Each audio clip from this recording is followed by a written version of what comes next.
los inicios de año siempre hay retrasos cíclicos. Ya uno en este negocio se acostumbra a que como la telera en diciembre, en que se resolvió ese problema, los atrasos presupuestarios en diferentes instituciones se dan por esa transición de un presupuesto antiguo a uno viejo, a uno nuevo. Hoy tenemos a la persona indicada para dilucidar este tema y otros temas de interés que tienen que ver con la Dirección General de Presupuesto. Vamos a darle la bienvenida y los buenos días a Luis Reyes. Buenos días. Buenos días, señor Reyes, ¿cómo está? Muy bien, gracias. Un placer estar aquí con ustedes. Gracias. Ya le allané el camino, la pregunta. No, ya la introdujo. A propósito, déjeme decirle de manera muy oportuna, porque a las 9 de la mañana precisamente tengo una reunión con FEDOMU.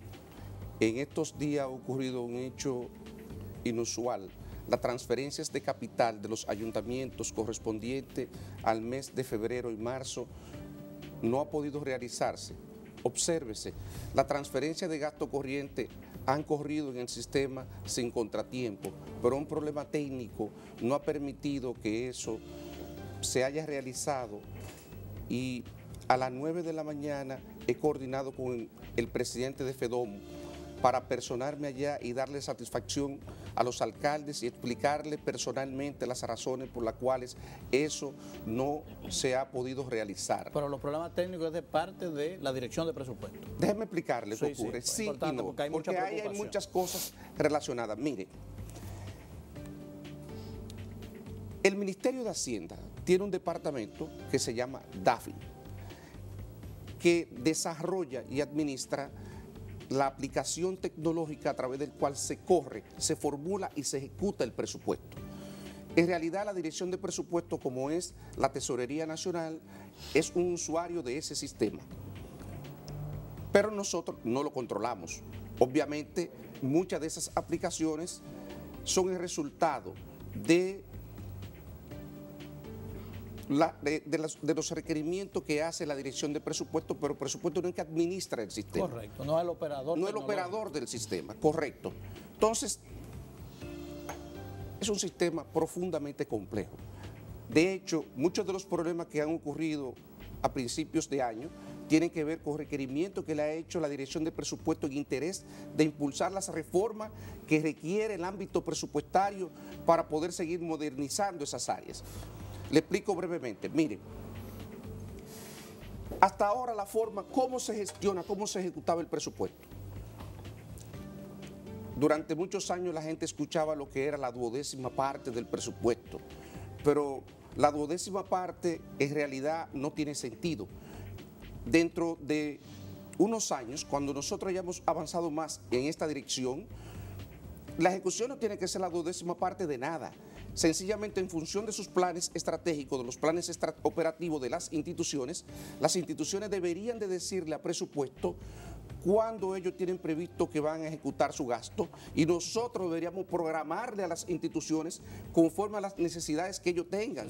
No nosotros decirle cuándo ellos van a gastar, porque nosotros tenemos serias debilidades en materia de planificación, pero también es porque no le hemos dado la responsabilidad a las instituciones para que ellas planifiquen, para que ellas se programen. Claro. Obviamente para eso necesitamos cambiar toda la conceptualización de ese sistema que hacíamos referencia, porque ese sistema estaba diseñado para que el presupuesto le gestionara prácticamente la ejecución del gasto a las instituciones. Entienda, era partir en 12, un presupuesto. Un presupuesto, así es, y te voy dando la 12ª parte. Le quita flexibilidad porque hay meses en que los gastos y la inversión es mayor. Por supuesto que sí, hay picos en los gastos, sencillamente usted puede tener un gasto concentrado en un mes, en un trimestre, puede haber estacionalidad en ese gasto y el presupuesto no lo está reconociendo. Aunque hemos hecho avance en los últimos años, pero no lo suficiente para llegar a un punto en el cual, ¿hacia dónde debemos de ir? Esto es quizá lo más importante que yo pueda decir en este momento. Mire, el tema es que nosotros necesitamos reconciliar la planificación con la parte financiera. Hasta ahora el presupuesto ha sido básicamente un elemento financiero, pero el presupuesto hoy día es mucho más que eso. El presupuesto es recursos que se le entregan a las instituciones y hay que reclamarle a las instituciones que le diga al ciudadano, que la ciudadanía, la sociedad le reclame a las instituciones y le diga qué usted va a hacer con el dinero que le asignamos, cuál es el producto esperado de eso, cómo es que usted va a impactar la calidad de vida del ciudadano. Es decir, nosotros ciertamente no es que vamos a dejar de mirar completamente el tema financiero porque hay aspectos que son relevantes, pero hay que ir más allá. Hay que asignarle recursos a las instituciones para entonces pedirle a esas instituciones que le digan a los ciudadanos qué es lo que van a producir con esos recursos y que nos digan cuáles son los indicadores, cómo lo vamos a medir. Eso es para mejorar la calidad de gasto, el tema que es la tarea pendiente. Obviamente, eso no ha tomado una cantidad de años increíble seguir avanzando en esto. Yo pienso que todavía, quizá dentro de 2 o 3 años, cuando nos vuelvan a medir dentro de lo que es la evaluación PEFA, que es la evaluación más avanzada que se hace en materia de finanzas públicas, yo pienso que ahí ya comenzaremos. Nosotros tuvimos una buena evaluación en el año 2016, pero basada en criterios distintos de lo que nos van a medir en el año 2020. En el año 2020, la evaluación que le van a hacer al Ministerio de Hacienda, toda la parte de las finanzas públicas va a ser conforme a los estándares de los países más avanzados, de los países OCDE, porque ya no vamos a utilizar metodología distinta, sino que va a ser una sola metodología y ahí se va a permitir medir las brechas que tenemos en términos institucionales respecto a lo que son las mejores prácticas de los países más desarrollados. Entonces eso por lo menos ahí no habrá duda en ese punto de qué tan lejos o qué tan cerca estamos de lo que son las mejores prácticas internacionales. Hay un tema cuando se cierran los presupuestos mensuales o a final de año, pues hemos visto en ocasiones que has tenido que ser tomado de otras áreas o del año siguiente presupuesto para pagar temas, como lo vimos con el caso de Punta Catalina. Entonces, en ese caso, ¿cómo se maneja presupuesto para situaciones como estas? Es una pregunta, míreme, de academia, la que usted me acaba de decir, de academia. Y yo le confieso con humildad que voy a hacerme el mayor esfuerzo por explicársela. Miren, en estos días fue a visitarme una comisión del Ministerio de Obras Públicas con un tema que en realidad era de compras y contrataciones. El presupuesto concurren una serie de visiones. Hay un criterio contable.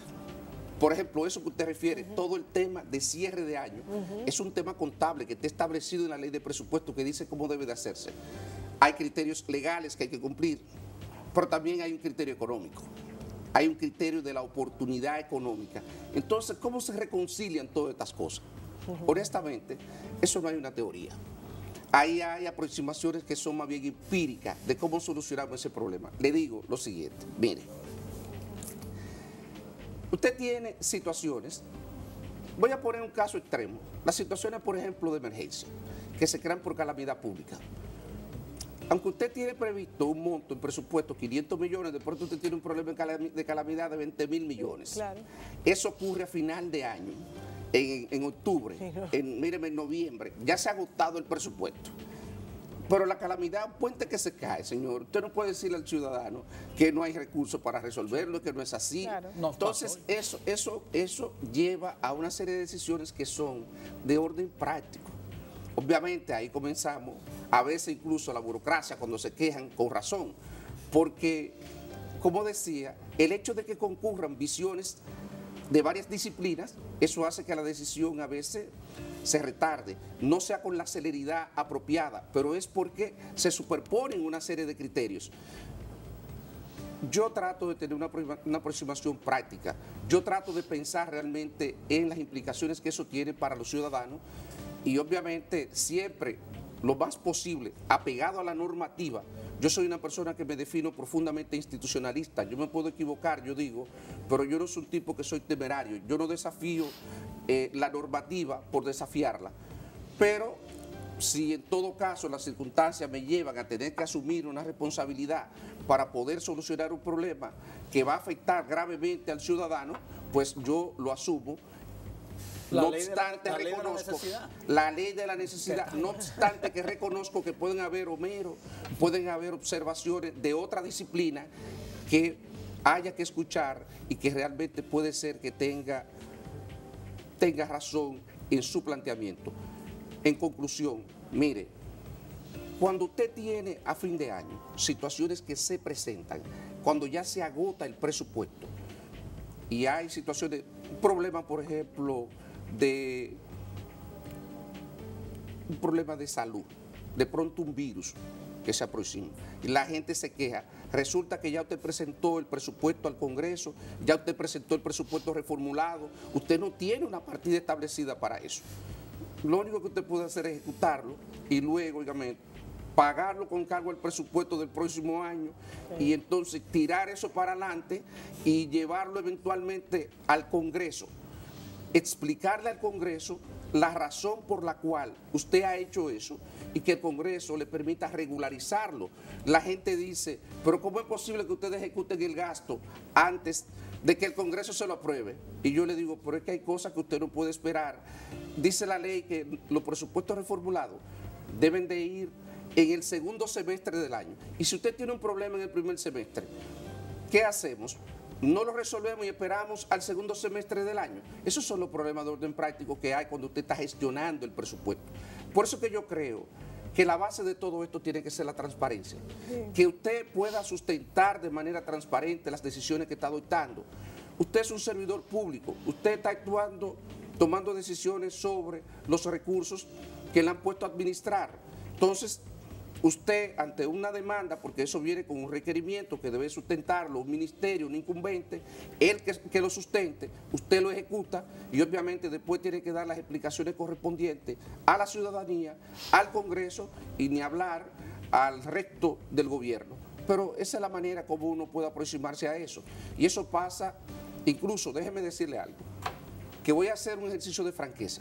En un país donde tenemos tantas debilidades en materia de planificación, usted se imagina las cosas que se le quedan fuera a una institución.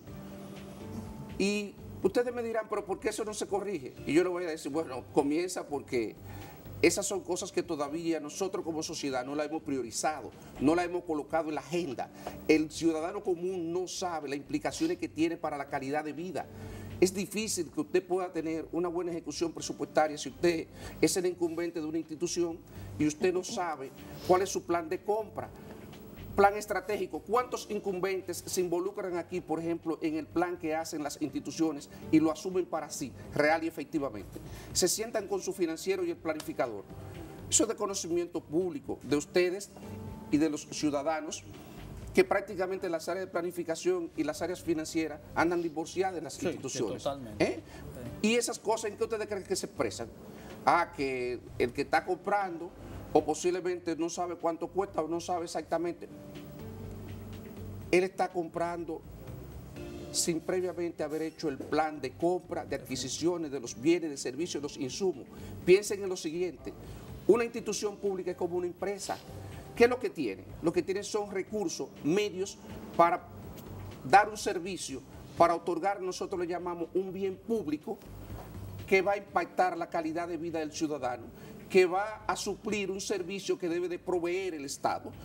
Y eso se hace bajo criterios de eficiencia, debería de hacerse bajo criterios de eficiencia. Y para hacer eso, usted debería de tener una buena planificación. Y hay métodos que dicen cómo eso debe de hacerse.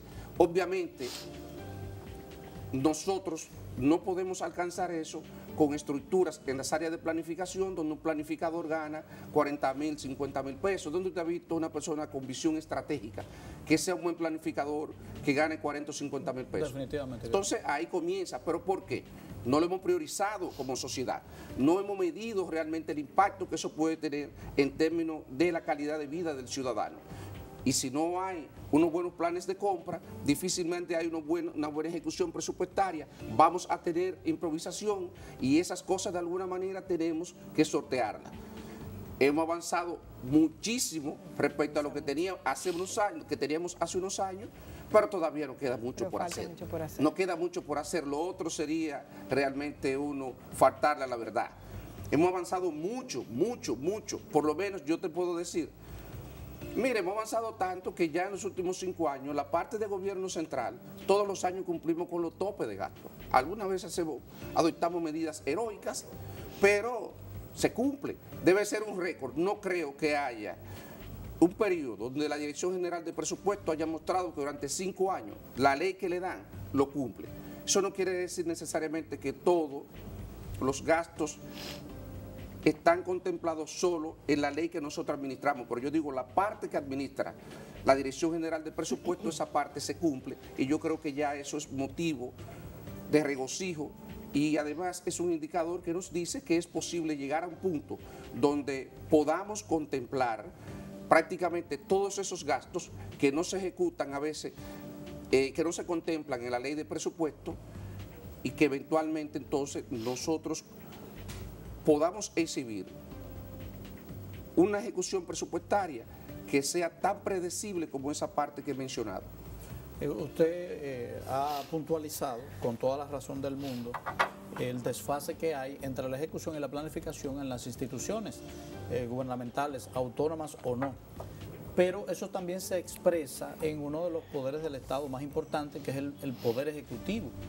Vemos la ejecución de obras que están fuera del presupuesto y que se ejecutan con una velocidad y una fluidez de recursos extraordinarios sin, no obstante, ser parte de la aprobación presupuestal. ¿Cuándo vamos a ceñirnos a esa ley, que es la que traza el uso de los recursos, y vamos a evitar esas obras que siempre son mega obras que están fuera? Sí. Porque eso a usted le causa unos dolores de cabeza. Sí, sin lugar a dudas, eso ha sido así, Sin embargo, déjeme decirle Ahí vienen estos muchachos otra vez. Miren, eso tradicionalmente ha sido así. Cada vez que usted inserta una mega obra fuera, mire, me comienza a ejecutarla, que no está presupuesto, eso se convierte en un dolor de cabeza. Ahora, en los últimos años, y gracias, en esto tengo que mencionar lo que no es costumbre, pero lo voy a mencionar porque me parece que es oportuno. Miren, el presidente de la República ha hecho un gran esfuerzo en que esas cosas se hagan de manera correcta. Si ustedes van a mi despacho, fue una pena que no lo trajera, ustedes van a ver el plan de inversión de obras públicas. Ahora mismo, en los próximos días, hace una semana atrás, estábamos en una reunión con el presidente y el ministro de Obras Públicas expresaba lo siguiente: miren dónde hemos llegado ya, hemos avanzado, dentro de todo esto hemos avanzado. Decía el ministro de Obras Públicas, se me están agotando los contratos y ahora tenemos... Él no puede arrancar una obra, un proyecto, si no tiene una certificación que le dice que tiene los recursos en la mano. Y eso se ha cumplido. Fíjense dónde vamos. ¿Para qué? Para forzar a las instituciones, eso es parte del espíritu de ese decreto, para forzar a las instituciones a que se planifiquen. Entonces dice, ¿cómo yo llamo a licitación? Porque no tengo una certificación que me diga que tengo la apropiación presupuestaria en el ministerio y por tanto no puedo hacer la convocatoria a licitación. Entonces, solución. En la ley de presupuesto está el concepto de plurianualidad. ¿Por qué plurianualidad? Porque hay proyectos que duran más de un año y una vez usted lo asume, usted debería de programarlo no por el año, sino por la duración, por la vida que va a durar, perdón, por el tiempo que va a durar la ejecución de ese proyecto. Entonces, la solución es, vamos a ver el plan de inversión de aquí al año 2020. Y entonces, en función de los recursos que se estima que se le van a asignar el próximo año y lo que ellos van a liberar, porque hay una parte de los proyectos que se van a mantener en curso, pero la otra parte se le puede otorgar la certificación para que ellos puedan iniciar esos procesos y que no tengan que esperar, digamos, a mitad del próximo año para poder arrancar con ellos. Entonces, hemos ido avanzando. Ya nosotros, muchos de esos proyectos, déjenme decirle cómo operaban estas cosas, porque el ciudadano a veces... Nosotros mismos también yo creo que tenemos una cuota de culpa porque tal vez yo mismo no salgo a explicar estos detalles. Esas son cosas que prácticamente son tan técnicas que nada más la maneja presupuesto. Ahora nosotros, antes le asignábamos y aparecía en la ley de presupuesto un listado de proyectos que se iban a ejecutar con un monto, digamos, de 1.000 millones. Pero a la hora de la ejecución, se aprobaba la ley proyecto por proyecto, pero a la hora de la ejecución, entonces nosotros lo que hacíamos era que le dábamos una partida mensual al incumbente y él, en lugar de aplicarla conforme estaba en la ley, lo que hacía era que la distribuía discrecionalmente. La mayoría de las veces ahora no.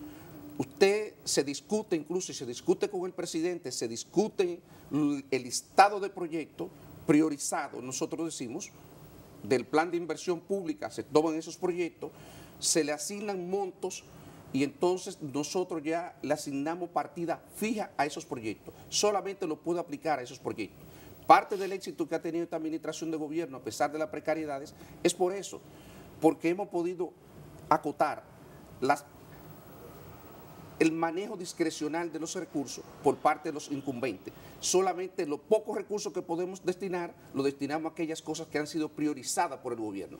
Y de eso la Dirección General del Presupuesto y el Ministerio de Hacienda son responsables frente al presidente de monitorear que esas cosas se cumplan en los términos que están establecidos.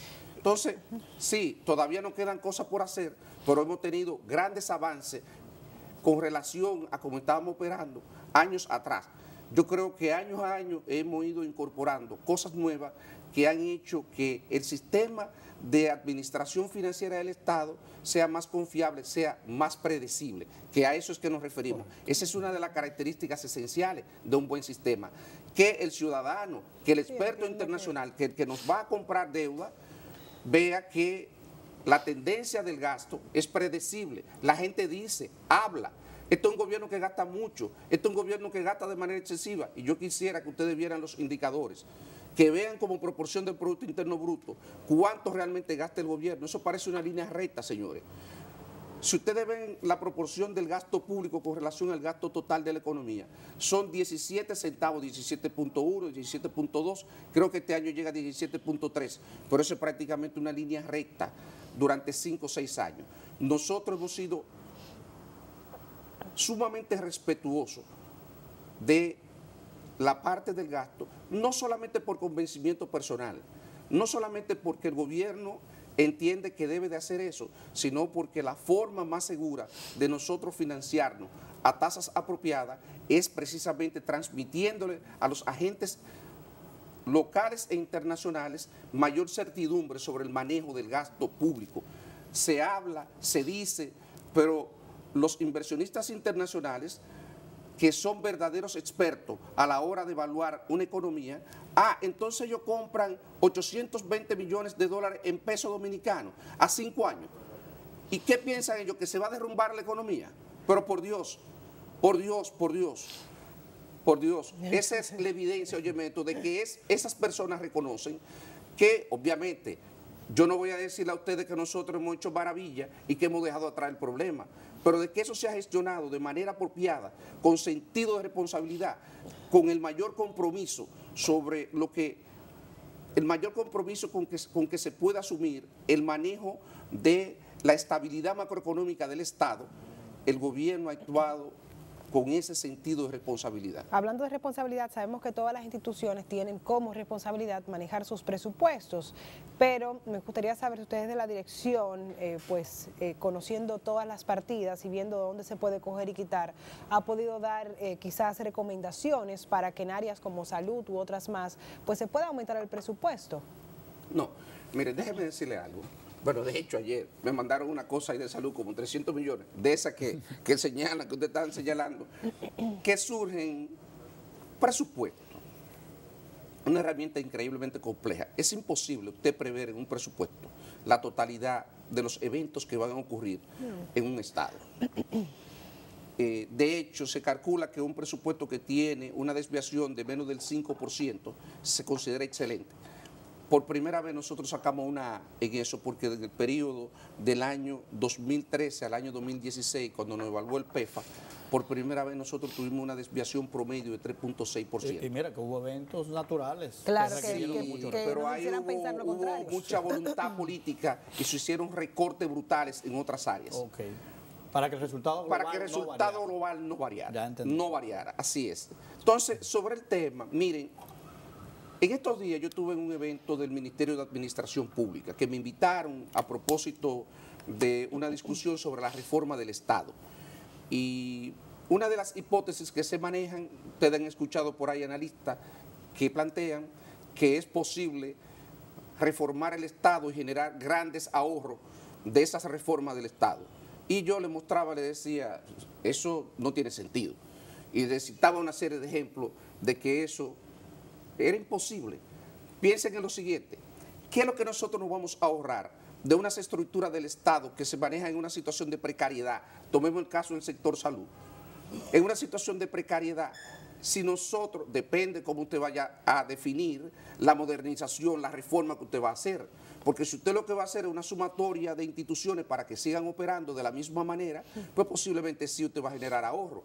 Ahora, si usted quiere instituciones modernas con prácticas conforme a los estándares más elevados internacionalmente, entonces usted va a tener que tener capital humano más preparado, usted va a tener que pagar mejor, usted va a tener que tener medios, tecnología que le permita que esas instituciones puedan cumplir eso y usted va a gastar más, usted no va a ahorrar más. Y yo le citaba el caso del Intran y le citaba el ejemplo, por ejemplo, y otro aspecto que hay que tomar en cuenta, el caso de OISOE, que es un caso que se cita frecuentemente. Y yo decía, sí, pero así no se puede ver la cosa, porque ¿qué es lo que hace OISOE? ¿Cuál es la función que cumple en términos de su quehacer?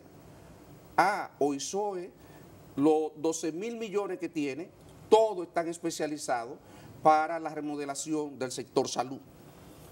Entonces, usted puede decidir lo que usted va a hacer con OISOE, pero la función que cumple, hay que asignarse la discrepancia. Yo leí su posición con respecto a esto, a las personas que piden eliminar el solapamiento, la duplicación de instituciones, que usted dice que el efecto que tendría sobre el presupuesto es ínfimo, porque la mayoría tienen un bajo presupuesto. Y mencionaba como un caso resaltante a OISOE, y destacaba que no podía eliminarse porque cumple una función especial, y es verdad. O sea, la norma que la crea, el decreto que la crea, indica que su función es supervisar las obras públicas, coordinar y supervisar las obras públicas. Pero ¿qué ha pasado? Que en la práctica se ha distorsionado su función teórica y se ha convertido en una pequeña, no tan pequeña ocasión, bastante bueno, grande. Pequeña en estructura, quizá, pero... Ministerio de Obras Públicas. Entonces, yo estaría de acuerdo con usted.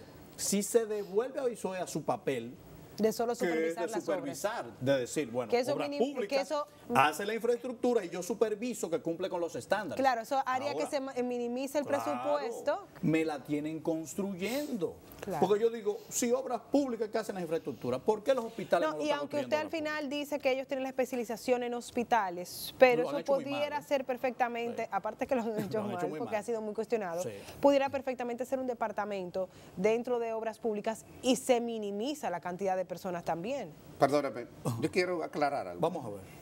Yo no he dicho que OISOE no es susceptible de eliminarse. Yo ni siquiera he reivindicado que lo retrotraigan a lo que es su función primigenia. Correcto. Yo no he planteado eso.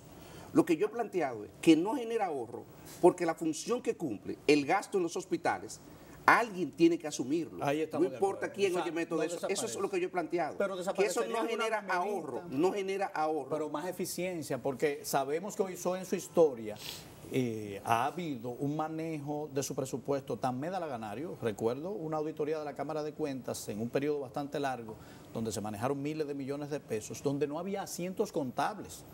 Entonces, yo ahí también discrepo. Sí habría ahorro, Yo creo porque que una habría mayor ahorro, eficiencia sí. trae ahorro. Por supuesto, pero yo quiero decir es, Sí, porque el se hecho le de va que dando usted no prioridades va a a tener, obras perdón, un específicas. mayor impacto con ese gasto, pero usted no va a disminuir si la asignación presupuestaria de OISOE es 12.000 millones. Usted no va a disminuir los 12.000 millones. Pero esos 12 millones pueden construir más. Porque, Por supuesto que sí, oiga por como nosotros supuesto lo que puede pensamos. tener un mayor impacto, Claro, porque si se le da- pero no Claro. es que en términos financieros usted va a gastar menos los 12.000 millones. Bueno, lo primero es que la única institución que duplica funciones no sería la OISOE. No, o sea hay que estaríamos hablando, y los Oxfam lo menciona, más de 70 instituciones. Entonces, cuando sumamos esas 70 instituciones, Dan sí 90.000 vemos millones, que sí. de 10 en 10 pesos uno disminuye. Suma. Primero y segundo, cuando se le da nuevamente esa función, ejemplo, a obras públicas, lo que hace obras públicas con el presupuesto es entonces prioriza, o sea, dice, voy a priorizar, voy a hacer mejor esto, esto y esto, y eso tiene un impacto directo en el presupuesto. Sí, pero reitero. Y una mayor Porque quizá hay cosas que está haciendo una obras públicas mayor ahora eficiencia mismo. es ahorro, aunque no disminuya la partida absoluta.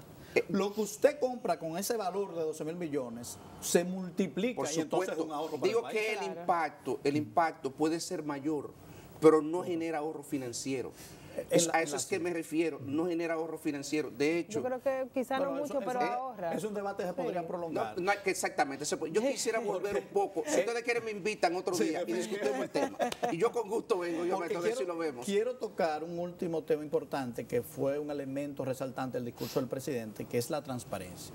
El presidente hizo una afirmación, que hasta me la grabé, que dice que esta administración es la que más ha hecho para transformar la normativa y las ejecutorias en materia de transparencia presupuestaria y el gasto público. Y yo tengo una pregunta y me parece que usted es la persona ideal para contestarla. Tenemos un problema. Para que haya transparencia, o sea, que pueda ejecutarse auditoría social de cualquier ciudadano, yo, el que anda por ahí, tenemos que tener acceso a la información. Tenemos que tener acceso a la información. Entonces, hay un desfase en la publicación de la ejecución presupuestaria que no permite ir en tiempo real auditando esa calidad del gasto. Entonces yo pienso que eso es un fallo a la transparencia y no me explico por qué, porque tenemos un sistema con sus defectos, como usted ha dicho, pero es un sistema que lleva al día la ejecución presupuestaria. Entonces, ¿por qué no se transparencia esa ejecutoria en el plazo de tiempo correcto? Porque hay economistas rompiéndose la cabeza que quieren hacer análisis y dicen, caramba, pero tengo un desfase de 3 meses. No. Primero, eso no se corresponde con la verdad. Mire, si ustedes entran ahora mismo al portal de presupuesto, ustedes van a ver incluso, cuando nosotros esas mejorías que hacía referencia el presidente en materia de transparencia, que la hacen organismos internacionales independientes, IBP, que es el caso, por ejemplo, que se cita, pero también en la evaluación PEFA, que es hecha por organismos internacionales. Nosotros, por cierto, también ahí tuvimos una A. El país ha hecho grande avance en materia de transparencia. Y cuando ustedes ven el desglose, yo lo invito, entren a IBP y ustedes van a ver, detrás de cada documento de eso, ahí se responden cientos de preguntas, cientos de criterios que se toman en consideración. Por el 2017 está completo.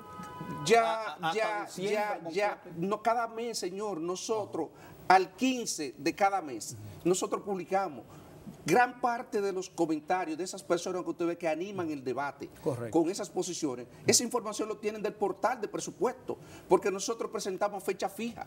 A fecha nosotros tenemos fecha fatal. Usted abre el presupuesto, por ejemplo, y 15 días después del cierre de cada mes, usted tiene publicado el resultado del gasto. Nosotros eso lo hemos respetado, además, porque eso viene y se monitorea de manera sistemática y por personas que nosotros desconocemos para reportarlo a esos organismos. Nosotros no sabemos quién nos monitorea. Lo único que nosotros podemos hacer es hacer las cosas en los términos que definimos que la vamos a hacer. Eso es lo que es transparencia. Y si usted pide cualquier información al presupuesto, yo le aseguro a usted con prontitud. Ayer vi de una institución que hace mucha vida en el ámbito de las finanzas públicas, solicitándome el cierre del año. Y a las 7 de la noche, antes de yo salir, estaba firmando la información. Esas son cosas que fluyen. Noticia.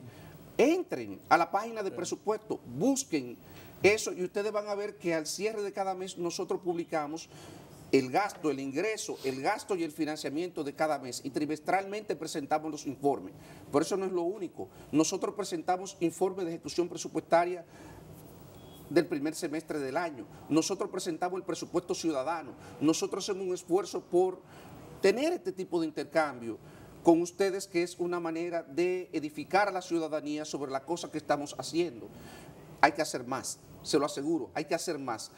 Pero el hecho de que nosotros ya nos ubiquen dentro de los primeros 20 países más transparentes, son 7 documentos que ellos toman. Ahora, abran esos documentos en IBP y miren todos los criterios que ellos evalúan detrás de esos 7 documentos. Porque nosotros sacamos, en algunos casos, por ejemplo, 90, pero en otros nada más sacamos 70. Pasamos, o sea, nosotros, no obstante, con relación a lo que hacen otros países, hemos hecho bastante y eso nos ha permitido situarnos en el lugar número 20 y a nivel mundial, entre los 115 países evaluados y cuarto en América Latina, por encima de países como Chile, como Colombia, como Argentina. Entonces, piense de dónde nosotros venimos. En el año 2012, nosotros teníamos una evaluación de apenas que alcanzaba 29 puntos. Hoy prácticamente nosotros tenemos 66 y confiamos hubo un documento que por razones precisamente de fecha en la que lo publicamos, ellos no lo consideraron. De lo contrario, nosotros podíamos habernos aproximado a 80 puntos y haber sido quizá el país, el primero o el segundo país de América Latina. Hemos hecho avances. Más quizá que en otro ámbito, yo diría que en materia de transparencia hemos hecho mucho progreso. Una última observación y una puntualización, porque no quiero concluir sin terminar la pregunta que ella me hizo sobre el tema de si se podía redistribuir el presupuesto. Pero concluyo primero con esto. Miren, ofrecer información en línea requiere de un sistema sumamente costoso. La razón rápidamente es la siguiente. Si usted tiene conectado muchos usuarios en un sistema que realiza miles, millones de operaciones, eso hay una fórmula que le dice la cantidad de operaciones, usted requiere sistemas poderosísimos. Eso sí. Estuvimos una vez en Brasil en el año 2014, yo fui a un evento precisamente sobre transparencia, le preguntamos cuánto le había costado el desarrollo de un sistema, Brasil tiene eso, gastaron $50 millones desarrollando un sistema para que una gran cantidad de usuarios pueda conectarse y usted pueda ir viendo lo que va ejecutando. Y le voy a hacer una anécdota de que eso va a dar lugar también a muchas inquietudes por parte de la población. De pronto había una institución que estaba comprando preservativos y alguien de la población reaccionó que le dieran explicación de por qué esa institución estaba comprando preservativos. Vaya usted a saber, en el sector salud estaba comprando preservativos posiblemente para hacer una investigación y entonces eso llamaba la atención. Ahí vamos a llegar. Con el tema de la reasignación del gasto, quiero decirle lo siguiente. Miren, decía Piketty, famoso economista francés, no hay ningún país que pueda resolver todos los problemas fundamentales con una presión tributaria de 12, 14%. Nosotros tenemos 14 y tanto, menos de 15% aproximadamente. Usted resuelve o el problema de educación o el problema de seguridad ciudadana, o el problema de salud o el problema, qué sé yo, de alimentación. Pero con eso no hay ningún país que haya podido resolver los problemas fundamentales. El desarrollo usted no lo va a financiar con una presión tributaria de 15%. Para las personas que nos escuchan, ¿qué es la presión tributaria? Esa parte de que se apropie el gobierno del total de la riqueza que se genera en una economía. De cada peso que se genera de riqueza, el gobierno se apropia aproximadamente de 15 centavos. Entonces, no hay ningún país que haya financiado el desarrollo con esos niveles. Ahora le explico el problema. Usted al final puede recortar aquí. Usted hay cosas que se pueden eficientizar, lo hemos hablado, que hay cosas que se pueden mejorar, pero eso no es verdad que va a ser suficiente para que nosotros podamos financiar el desarrollo del país. No es verdad que nosotros, por esa vía que se señala, que se dice, yo estoy loco porque llegue otra gente ahí al presupuesto para que lo pongan a prueba. No es verdad que nosotros vamos a generar ahorros que nos va a permitir financiar las necesidades que tiene el sector salud. Las necesidades del sector salud desbordan por mucho. Al final nosotros lo que tenemos son muchas instituciones que se manejan en precariedad y tenemos 2 o 3 instituciones que hemos podido financiarla para que se manejen apropiadamente. Y se ven, no estamos tan mal dentro de todo esto. Hay realmente instituciones dentro del Estado Dominicano que operan prácticamente como si fueran instituciones de un país de primer mundo. Sí, excelente, sí. Muchas gracias. Pues gracias por estar con nosotros. A ustedes. Un placer como siempre. Gracias. Un placer.